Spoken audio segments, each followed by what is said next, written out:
So at some point in the military, my formal education journey began, believe it or not, Abilene, Texas. One day we're sitting in the break room, and a young white guy, still remember his name, Scott Nepper, and I never forget.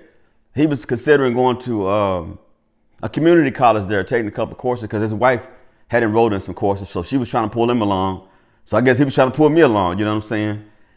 And at first I was like, I don't know about that, because for me, it's just, I didn't know if I was ready for that type of commitment, because I didn't know what the commitment was, to be honest with you. It was a fear thing.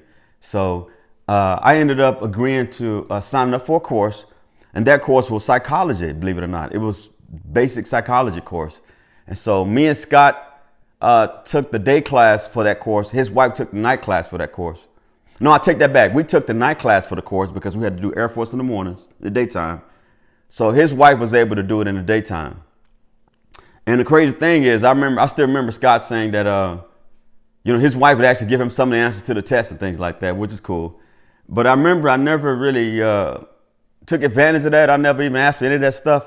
I became intrigued with psychology as soon as I started reading the first couple of pages. They start showing you the brain, the temporal lobes, and the frontal lobes, and all the different things that, left brain, right brain, and it started to fascinate me.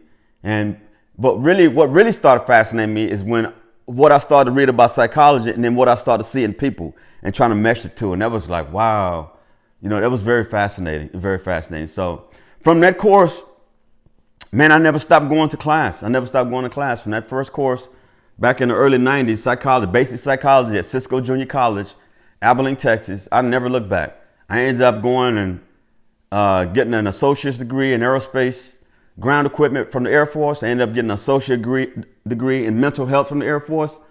I ended up getting into the field of psychology and studying people. So I got a Air Force associates in mental health. I think I mentioned that already, but also got a bachelor's in mental health from the University of Maryland.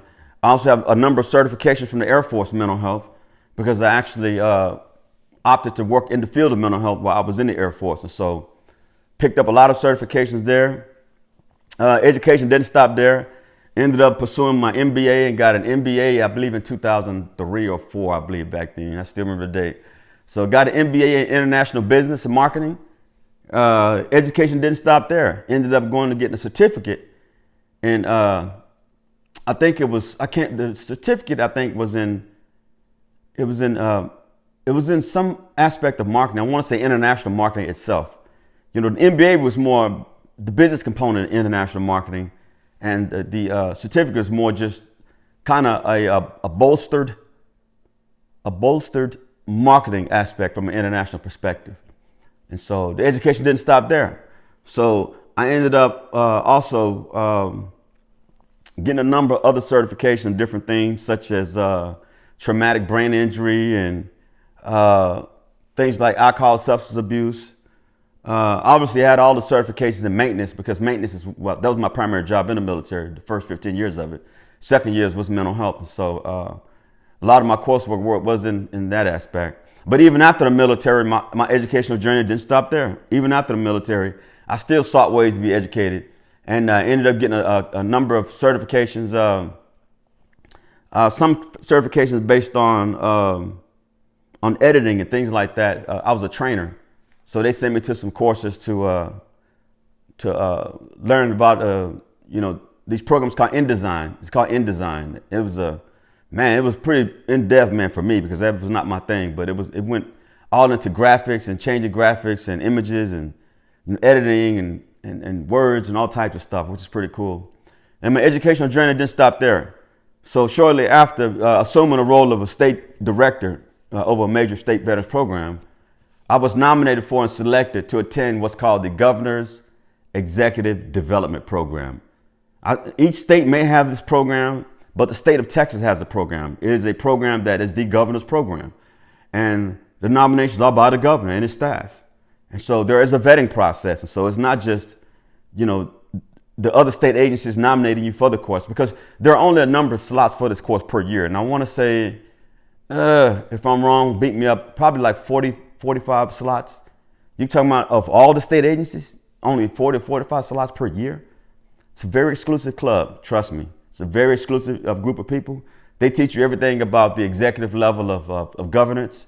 They actually tap into some of the federal components of it too. But I mean, they teach you everything about.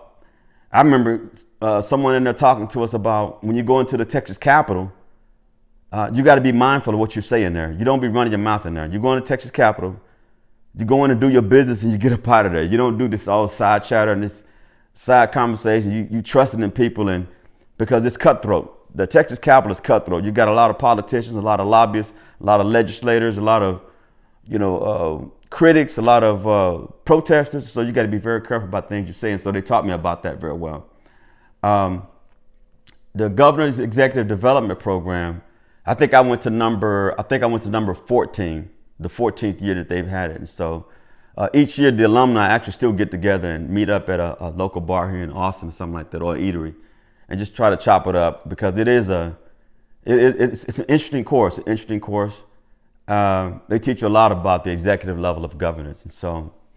And my educational journey didn't stop there. So now I'm looking at, because my whole goal when I started was to get a PhD in psychology, to be Dr. Brown, psychology.